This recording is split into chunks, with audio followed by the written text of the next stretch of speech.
पाकिस्तान के प्रधानमंत्री शहबाज शरीफ ईरान के दौरे पर पहुंचे हैं। यहां पर उनकी मुलाकात सुप्रीम लीडर अली खामनेई से हुई है। इस मुलाकात में किन मुद्दों पर चर्चा हुई है और इस मुलाकात की इनसाइड स्टोरी क्या है, आज इसी विषय पर हम चर्चा करेंगे। चर्चा में हमारे साथ जुड़े हैं मयंक।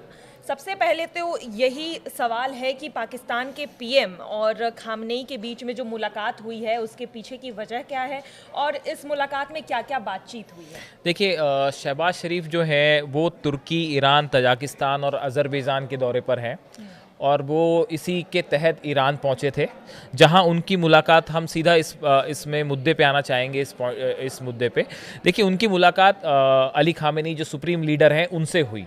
अब ये मुलाकात बेहद इंटरेस्टिंग रही है। इसको लेकर तरह तरह की बातें निकल के सामने आई हैं और जो बातें अली खामेनी ने शहबाज शरीफ से कही हैं वो पूरे इंटरनेशनल मीडिया में चर्चा का मुद्दा बन गई है। देखिए, जो सूत्रों के हवाले से खबर आई है उसके मुताबिक जो पहली बात निकल के आई कि अली खामेनी ने शहबाज शरीफ से कई बातों को लेकर नाराज़गी जाहिर की है। अब ये नाराज़गी सबसे बड़ी क्या है? इसकी सबसे बड़ी वजह है गाज़ा। देखिए, अली खामेनी का जो कहना था, जो उन्होंने शहबाज शरीफ से कहा, जो सूत्रों के मुताबिक खबर आई कि उन्होंने ये कहा कि गाज़ा के मुद्दे पर पाकिस्तान को खुलकर ईरान का साथ देना चाहिए या गाज़ा के मुद्दे पर इजराइल का विरोध करना चाहिए। उन्होंने कहा, जैसा सूत्र बता रहे हैं, अगर आप ऐसा नहीं कर सकते तो फिर किस मुंह से मुसलमानों की बात करोगे। ये बात ऐसा कहा जा रहा है कि अली खामेनी ने जो है पाकिस्तान से कहा कि अगर आप एक मुस्लिम कंट्री होने के बाद भी मुसलमानों की बात नहीं करोगे, गजा के सपोर्ट की बात नहीं करोगे, तो फिर आप किस मुंह से मुसलमानों की बात करोगे। दूसरी बात जो खामेनी ने कहा वो ये कहा कि जब कई यूरोपीय देश खुलकर इजराइल का विरोध कर रहे हैं तो पाकिस्तान एक मुस्लिम कंट्री के होने के बावजूद गाज़ा पे साइलेंट क्यों है। देखिए, पाकिस्तान जो है वो गाज़ा के मुद्दे पर खुल के कोई बात सामने नहीं रखता है। इस बात से बताया जा रहा है कि खामेनी ने अपनी नाराज़गी जाहिर की और उन्होंने कहा कि जब कई यूरोपीय देश, हमने देखा अभी फ्रांस हो गया, जर्मनी हो गया, ब्रिटेन हो गया, इन्होंने ये कहा कि इजराइल को अटैक बंद करना चाहिए गाज़ा पे। उसके बाद जब इन्होंने कहा, खामेनी का कहना ऐसा था कि जब यूरोपियन कंट्रीज़ अमेरिका के खिलाफ जाके जो है वो इजराइल का विरोध कर सकते हैं तो आप चुप क्यों बैठे हैं। इस बात से खामेनी जो है वो शहबाज शरीफ से नाराज़ नज़र आए। उसके बाद उन्होंने जो एक तीसरी बात कही इसी दौरान कि आपका रुख, मतलब वो ये कहना चाह रहे हैं शहबाज शरीफ के लिए कि पाकिस्तान का रुख हमेशा सिर्फ बयानों तक सीमित रहता है।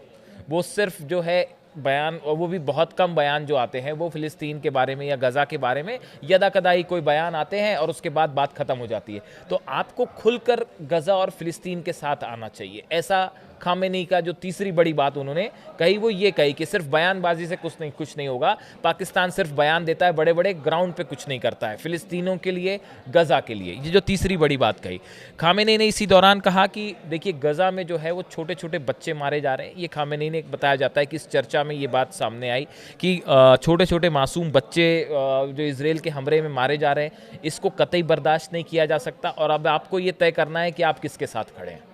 ईरान की तरफ से ये संदेश गया कि भाई अब आप तय करें कि इस पूरे मैटर में आप किसका साथ देना चाहते हैं और खुल के आपको सामने आना चाहिए।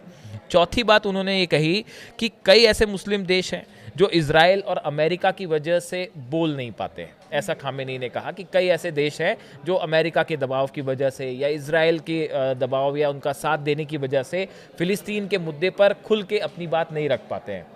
तो अब आप भी उन देशों में शामिल मत हो जाइए, आपको भी अपनी बात खुल के सामने रखनी होगी। तो देखिए, एक प्रकार से खामेनी ने ये 5 बड़े संदेश दिए हैं शहबाज शरीफ को और बड़े साफ शब्दों में उन्होंने कहा कि आप बस हवा हवाई बातें मत करिए। आप गज़ा और फ़िलिस्तीन के मुद्दे पे आपको ग्राउंड पे उन्हें समर्थन देना पड़ेगा। आप एक मुस्लिम कंट्री होने की बात करते हैं, अगर आप खुद मुसलमानों के साथ नहीं खड़ेंगे, उनके हक की बात नहीं करोगे, तो फिर आपकी बात पे विश्वास कौन करेगा। जी बिल्कुल। और इस दौरे के अंदर जिस तरह से ये बातचीत हुई है, इसके बाद हाल ही में देखा गया था कि मिसाइल्स और ड्रोन्स ईरान की काफ़ी चर्चे में थी, तो क्या इस मुद्दे पर भी कुछ बातचीत हो सकती है? देखिए ये जो है ये जो अभी तक खबरें निकल के सामने आई हैं कि जंग के दौरान भी जब भारत के साथ लड़ाई चल रही थी पाकिस्तान की, उस दौरान भी पाकिस्तान ने ईरान से उनका जो शाहिद ड्रोन है, शाहिद 149 ड्रोन जो है, इसकी डिमांड की थी। लेकिन जो खबरें अभी निकल के सामने आई हैं कि शहबाज शरीफ की इस विजिट के दौरान ईरान ने किसी भी तरह की हथियारों की डील करने से मना कर दिया है। ये अपने आप में बड़ी बात है। देखिए, ईरान ने ना शाहिद ड्रोन दिया है, ना किसी तरह की कोई मिसाइल, ना किसी तरह के कोई हथियार के साथ के लिए पाकिस्तान से डील करना मना कर दिया है। ये एक बहुत ही बड़ा डेवलपमेंट है। इसके साथ ही एक इंटरेस्टिंग बात यह है कि ईरान के जो राष्ट्रपति हैं पेजिशकियान, इनके साथ बायलैटरल प्रेस कॉन्फ्रेंस जब हो रही थी जिसमें शहबाज शरीफ मौजूद थे, उस दौरान साझा जो बयान जारी होता है उसमें ईरान की तरफ से भारत का जिक्र करने से ही मना कर दिया गया। ये एक बहुत बड़ा डेवलपमेंट है। ईरान ने कहा कि हम भारत के मुद्दे पे कोई बात ही नहीं करना चाहते, हम कश्मीर के मुद्दे पे कोई बात नहीं करना चाहते। जबकि इस मीटिंग में, इस जो बायलैटरल टॉक थी, इस दौरान प्रेस कॉन्फ्रेंस थी, इसमें बताया जा रहा है कि शहबाज, जो पाकिस्तान के कुछ अखबार बता रहे हैं और ईरान की कुछ एजेंसीज बता रही हैं कि इस बायलैटरल टॉक के दौरान शहबाज शरीफ ने कहा कि भारत के साथ पानी, कारोबार और आतंकवाद के खिलाफ लड़ाई पर बातचीत करने को हम तैयार हैं और हम शांति के लिए हर मुद्दे पर जो है वो बात करने के लिए तैयार हैं। इस तरह की बात शहबाज शरीफ ने कही। लेकिन ईरान ने भारत का जिक्र करने से ही मना कर दिया। ये अपने आप में देखिए, अभी जब ये एक साइलेंट सपोर्ट हाँ, ये बहुत बड़ा एक प्रकार से भारत के पक्ष में ईरान खड़ा हुआ दिखाई दिया है यहाँ पे। और देखिए, जब ये भारत पाकिस्तान के बीच तनाव था, उसी बीच ईरान के जो विदेश मंत्री अब्बास अरागची वो भारत के दौरे पर आए थे। उनकी विदेश मंत्री एस जयशंकर से मुलाकात हुई थी, उनकी NSA जो है डोभाल, उनसे मुलाकात हुई थी। और इसी बीच ईरान ने जो है वो जैसे ही पहलगाम हमला हुआ तो उसने आतंकवादी हमले की ज़बरदस्त निंदा भी की थी और ये कहा था कि भाई इस तरह की आतंकी घटनाओं को पे फ़ौरन रोक लगनी चाहिए।